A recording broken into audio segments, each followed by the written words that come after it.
For the CuyEast Chamber of Commerce, I'm Wayne Lawrence.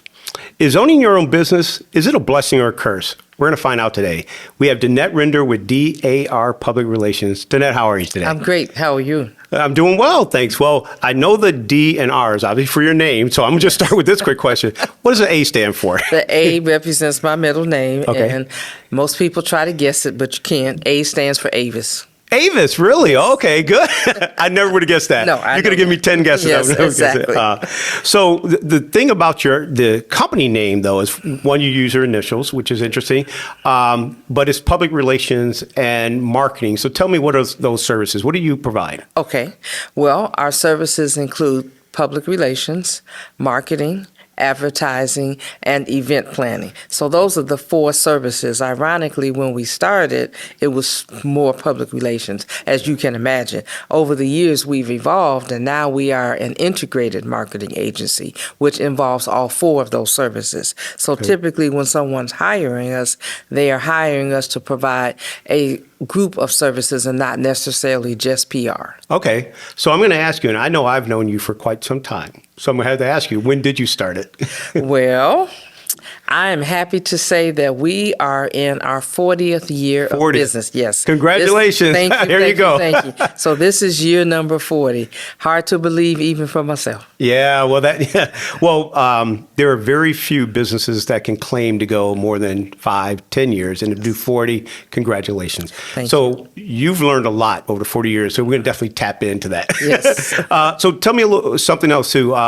Do you have any employees currently now or anything? Yes. You do? Yes, Okay. I do. How many do you have? Yes. So I have actually a group of employees that all are providing various services. So it makes us more of what we call a boutique type agency. And so that's going to include the marketing coordinator. That's going to include our marketing assistants, graphic design, and also web and IT support as needed. Okay. And I also should say, does not include a long list of support people that have worked with us over the years, in most cases probably more than 20 years, on major projects that are also a part of our support team. Okay. So over the years, you kind of got this bucket of resources that you could pull depending on the project and expertise needed. Absolutely. Nice. Absolutely. Okay. And I would add to that to say, we are not just a local firm by any means. Mm-hmm. We are national in scope. So we are a federal government contractor. We do work for the state of Ohio, local, regionally, and so forth. That being said, it's important to have connections wherever you go. So we have long-term relationships in major cities where we worked in various places. Okay. And are you headquartered? You're headquartered here in Cleveland. What area? Yes. We're in Solon, on Solon Road. Do you have any satellite offices or just support system out there? Over the years, we've had several satellite offices, both in Columbus and in D.C. Okay.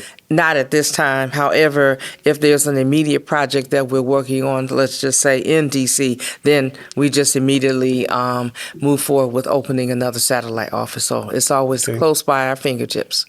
Well, you're very modest and being very modest, because I have a whole list of organizations that recognize you over time. So congratulations. I know, Kaleidoscope has the City of Cleveland's Mayor's Office, Equal Opportunity, the state of Ohio, just a lot of different organizations have recognized you for your work over time. So congratulations. Thank you. So let's go into, before I ask the question about the blessing and curse, 40 years. So do you have the same, does it still feel the same way every day? I mean, are you excited about it? What kind of gets you up in the morning now?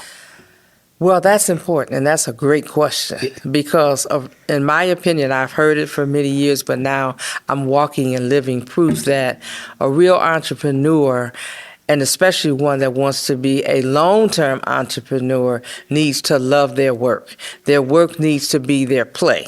And you've probably heard that before, but that's true, because I still live, eat, and breathe my work. For me, the work has become, that's my family, it's my child, it's my everything. And so it all evolves together. Now, everybody may not be able to do it in the same way that I did it, but at the same time, the same excitement that I feel is definitely the same, probably even higher than it was before. The difference is I know where where and when certain feelings come in. For example, I'll just give you one example, is writing proposals. Yeah. And so I write my own proposals. I always have. And over the years, you learn new and many different ways and different techniques. And most recently, I was writing a proposal. And when I finished, I was like, wow, I had that adrenaline was going. I was in the zone. I probably could have wrote 4 or 5 of them back to back because I was so excited. Yeah. And I thought to myself, wow, I'm still feeling that same excitement 40 years later. Yeah, but when I started off with it kind of slow. But the more that I wrote and the more I thought about it, the ideas were just flowing. Yeah. So yes, I can say without reservation, the excitement level for me is still there. Yeah. Well, and you because you did do that work yourself, writing proposals, getting engaged, your name's on it. So they want you to be involved, which is great. And I'm sure it just keeps you excited every time you come up, especially with something new that somebody really wants to do, and they appreciate that part of it. I'm gonna jump to something because you talked about writing proposals. Now there's all this new technology, ChatGPT, AI. How is that impacting your business, and how does it even impact the work that you do now? Well, it hasn't impacted it at this moment today. Okay. But clearly, I understand where we're going with this new technology. Right. And it provides a great opportunity to be able to do many things much faster, much more efficiently. And it's like having that extra person. Yeah. That extra person in the office that can give you those answers, that can look at what you wrote, that can look at the ideas that you have. And you might think you are really doing something. And then Chat AI comes back with something that's unbelievable. And so, but the difference is if you really, really know your art and know your craft, then when you see what Chat AI puts in, sometimes it allows you, in terms of your own individual thinking, to take it to another whole level. And that's what I really like, because it's an extra boost in terms of how do you get to the next piece in terms of what you're preparing. That's really insightful, because I haven't heard it put that way, where, a lot of companies are afraid that their customers are going to start using ChatGPT or AI to do some of their work. And you're basically saying that, no, we'll do the work, but we're going to use that to make sure we don't miss things and to make sure we tighten up the project form, et cetera. And I think that's fantastic. I mean, it's a great way to think about it too, and as a resource for you. It's about creativity. Yeah. I'm looking at it from a creative perspective. Okay. And so you're able to get even more ideas. Maybe you thought about something, but then you said, well, maybe not. But then Chat AI comes up with it in the same way, but might take it one step further. So from a creative perspective,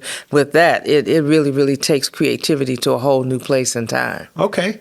So here's the question. This is why we're here. Has owning your own business over 40 years, has it been a blessing or a curse? Okay. Well, there's no question. Anybody that knows me will tell you that without reservation or hesitation, my answer is always going to be emphatically that it's a blessing. I tell everybody, and I have to back up to say, there was a time when somebody told me, well, you really should not mention where your inspiration comes in your business. People don't want to know about that. And I said to them, I'm sorry, but I have to beg to differ with you, because I could not have come to the point in which I am at this point in time. And maybe at that time, maybe I had been in business for 25 years. And they said that. And I said, no. I said, because there is no question. I know that God has led me through this process. I've had blessing after blessing after blessing. But don't think I've not had challenging times. We all have challenging times. Yeah. And that's half the battle, is that ability to be able to make it through the challenging times. But there is no question that my blessings far, far, far outweigh any negative situations that I may have had at any time in my career. And over the course of your career, those blessings are the things that you can kind of go back and channel to. So I had this challenge, but I'm still blessed because I remember this time when I overcame it, et cetera. So I think going back to channel it definitely makes sense. When you first decided to open up your firm, what led to that decision? And then the second part is, after you made that decision, what did you not expect? What happened that you were like, no way, I didn't realize this would happen? Well, I have a degree in communication from Ohio University, so I'm a Bobcat, and I always, I'm very happy to say that. Having a communications background was a major point in terms of the future and where my future would go in terms of my career professionally. When I went to undergrad school, my proposed major was going to be journalism. But along with journalism, I've always had a general interest in just general communication. So I go in as a communications major. Over time, they directed me in a few different ways. So I ultimately changed careers. I was in speech communication. So I spent 10 years in that profession. But during that time, I was never satisfied. Professionally, I always said, there has to be more. I know there's more. And I have so much more to give. And if this is what my career is going to be for the rest of my life, this is real boring to me. And everybody that knew me back then laughed. They said, you're always talking about being bored. I said, but that was my favorite word. I truly was bored. But over time, as I realized, okay, I need to do something differently, I started studying other career paths. And when I studied those career paths, I suddenly realized that I would even take those career assessments. Every career assessment was pointing to communication, specifically PR type activities, HR, and so forth. And I thought, oh my God. But that's what I wanted to do anyway when I first went to college. So in reality, all I did was just circle back around. But I circled back around, but now I'm trying to do something that I have limited experience and exposure to. But what I didn't realize then is that all of the activities that I worked on when I was in undergraduate school at Ohio University, every one of those programs, projects, organizations that I was in, I was a leader in those organizations, and I was already doing the PR and the marketing. And so it was already there. So God had set a path for me. I just had to find a way to get back there. So I took a very unusual path to entrepreneurship. Most people will say, well, they worked in corporate America. I did not. I developed my hands-on experience through volunteerism. So I joined I went to the American Red Cross.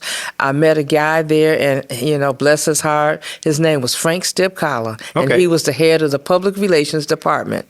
And he said, wow, he said, so you want to do PR and get your hands wet? I said, yes. He said, what do you want to learn? I told him, and he said, I'm going to help you to learn all of those skills and more. Whatever you think you want to learn, you're going to have a chance to do that through a project with us. Now, that's not heard of as much or as frequently today. No, not at all. But he basically opened the door. And said, come in and whatever you want, we're going to make it happen. And literally, that's how I developed the background skills that I needed, along with volunteering for numerous organizations, professional and civic organizations. And I'll never forget, and this was the beginning of taking that first step into being paid. I was working on a project, and it was with the Black Professionals Association, of which I was very active member and with them.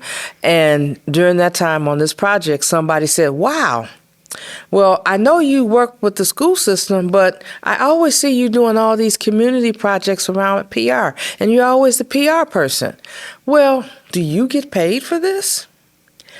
And I hesitated, and I said, yes. And I hesitated for a second, and then I said, yes. And when I walked out of there, it hit me like a ton of bricks. I said yes, even though that wasn't true, but I'm going to get paid in the future. And just like that, I was ready. That was the beginning of me making that transition, because I said, yes, I'm getting paid. Had never been paid. I was volunteering, but that was the beginning. And my first major project of all things was working with Lane Metropolitan Church on their 100th anniversary. And that was the turning point. Well, what's amazing is that, even that aha moment that says, I could get paid for this? wait, maybe I should get paid for this. Right. And then go, I'm going to get paid for this from now on. And then that just kind of kickstarted your career. And let's give a shout out and say thank you to Frank at the Red Cross Exactly. because he changed your life in terms of Yes, making he you think did. about it Yes, from that he did. standpoint. Owning your own business, it impacts everyone's lives, personal lives. Yes. I mean, so do you feel you still at this point live it, breathe it every day, or are you able to manage your schedule better because you've done it for a while? Or how do you feel about that? Because we know first 10 years in business is everything we could think of, is everything we do. How is it? Have you been able to balance that at this point? Well, yes. And the Okay. difference is over time you learn there's some things that require less time. You learn how to manage your time. Yeah. You learn to multitask, no question about that. You learn how to handle multiple priorities, and you know how to juggle so that you can do 2 and 3 things simultaneously and at the same time stay focused on whatever that main task or main activity is. But you also learn how to ultimately make it a part of your life, but not your all-consuming part of your life. And by that, I mean things like, for example, I was doing projects, international projects, and I was doing work overseas. Now, I'm going to Europe, and I'm having exposure to different avenues that will last in my memory bank for a lifetime. But on the other hand, do you know if you're really going back there again?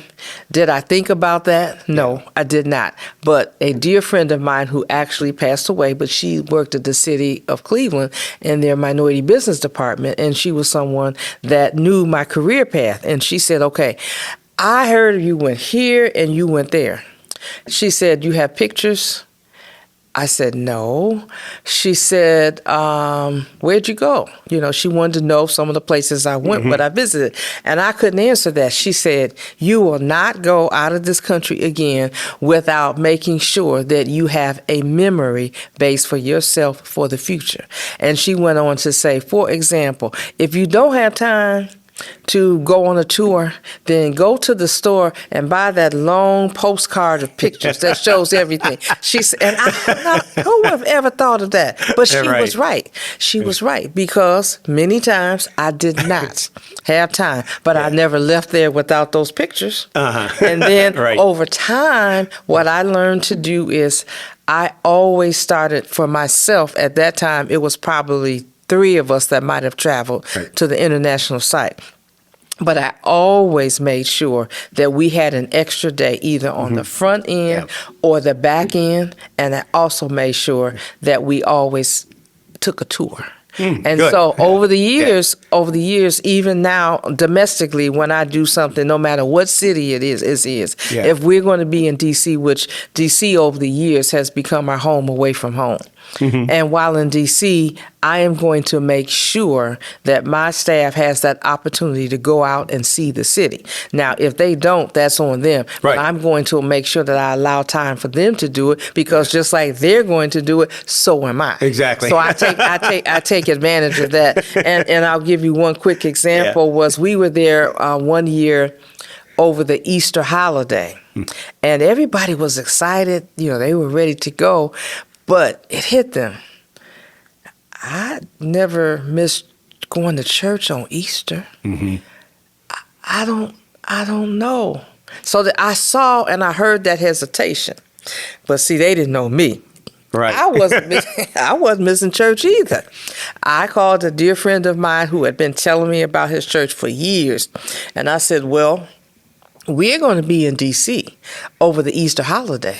And I said, so what do you suggest? And I knew what he was going to suggest. And he says, well, you all are invited to my church on Easter Sunday. That was the most fabulous Easter Sunday. I will never forget it because they did a reenactment. And it was beautiful. Oh, and my staff, they loved it. We went to dinner afterwards and we had a fabulous time. But so that leaves an impression. That also is a motivation for employees as well when they have an opportunity to be exposed to opportunities like that. So yes, over the years, I absolutely know how to combine my work and my play.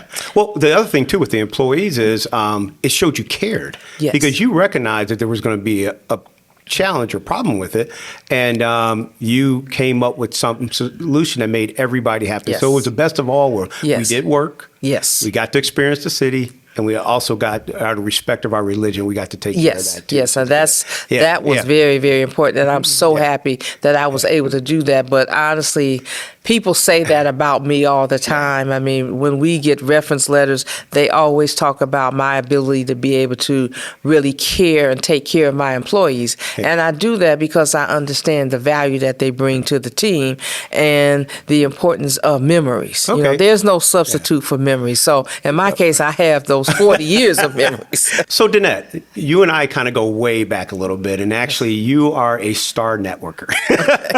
I remember going to a lot of events, you know, that I saw you at, chamber events, other association events, those type of things. Yes. And I think even within this, getting on this podcast, I mean, you came to the CuyEast chamber event recently, and that led to getting on the podcast. So let me ask this. What value have you seen, or has it brought you, getting involved in networking at these events? And then secondly, you know, what would you advise others to do in terms of taking advantage of those opportunities? Okay. Let me begin by saying there is no substitute, none whatsoever, for networking, and you must have networking as a part of your arsenal of activities that you're going to do to market your company. That is number one. Agreed. And you have to be comfortable with it. Everybody's not comfortable with it, but that is something that you must learn if you are going to be a successful entrepreneur, no matter what the type of business that you're in, what type of product or service that you're selling. Being able to network is very critical. And again, I, without hesitation, have to say it's been of huge value to me, because my first corporate client came out of New York. And it came out of New York when I had an opportunity to do work for Philip Morris. But where did I meet the exec from Philip Morris? At the National Alliance of Market Developers. At that time, it was the National Association of Market Developers, of which I was a local member, grew to be a national member, and made all types of national relationships with corporate people throughout the country. And my major corporate work at that time came as a result of meeting them at these national conferences. But had I not attended those conferences, and if I asked the question, would I have met those individuals?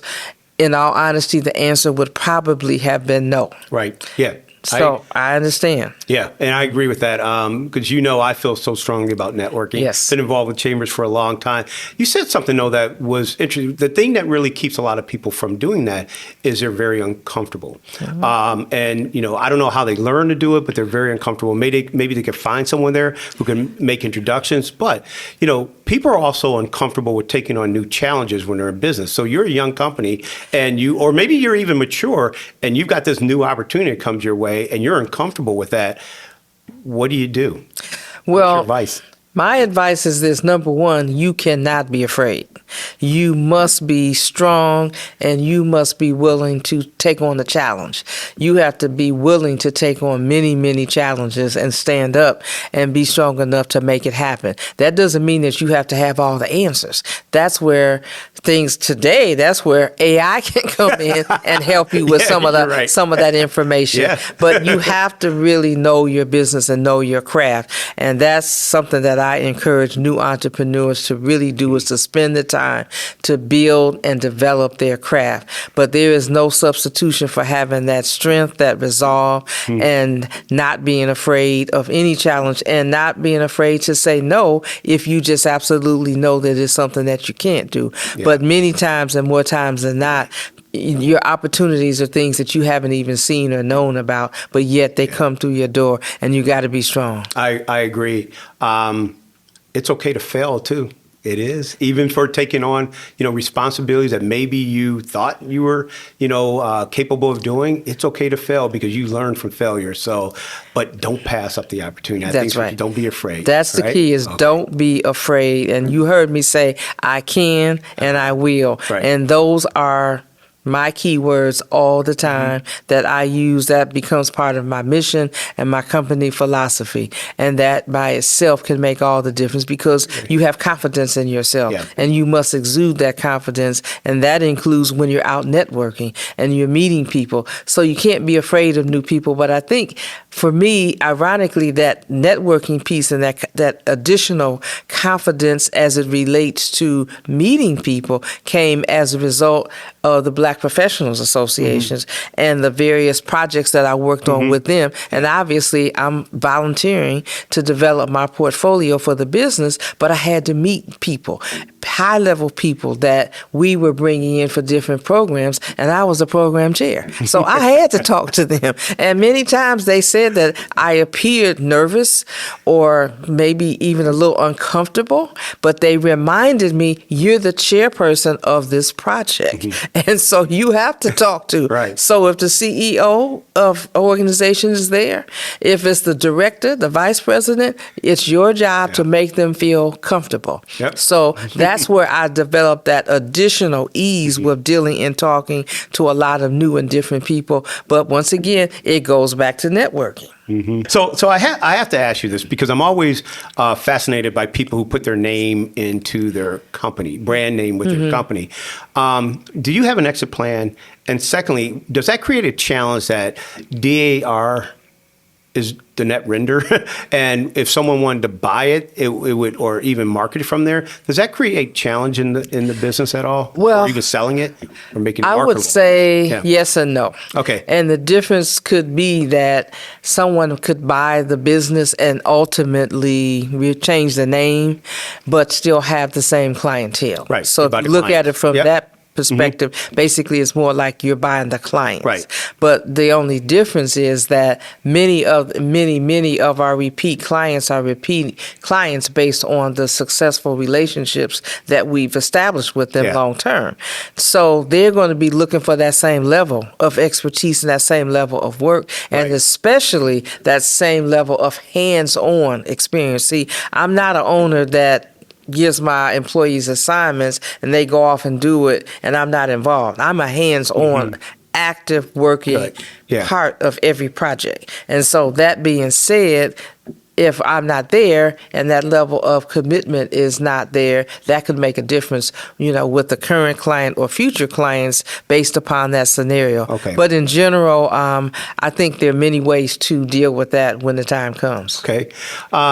So for the people who are watching, listening, what advice would you give them in terms of, starting a business, getting involved in it? I know part of it is find someone who can help you develop over time. I mean, you could take the corporate route.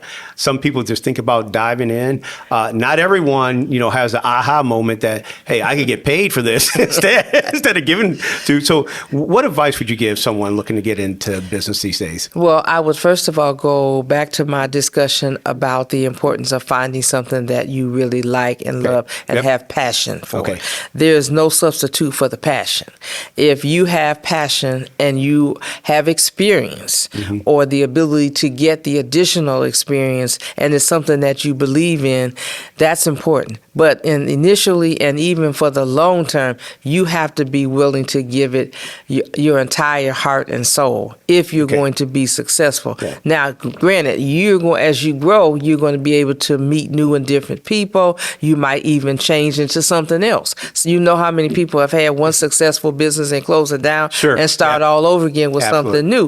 But I believe that entrepreneurs are born. I really, really do believe that entrepreneurs are born. And it's something that's inside of you that is driving you and will continually drive you as you move from whether it's one business to another or one career opportunity to another, or even that ability to be able to add new and different types of works. So, for example, with us, we're generalists. And when I say generalists, I mean we will take on almost any type of project. We're not limited or focused to one particular area.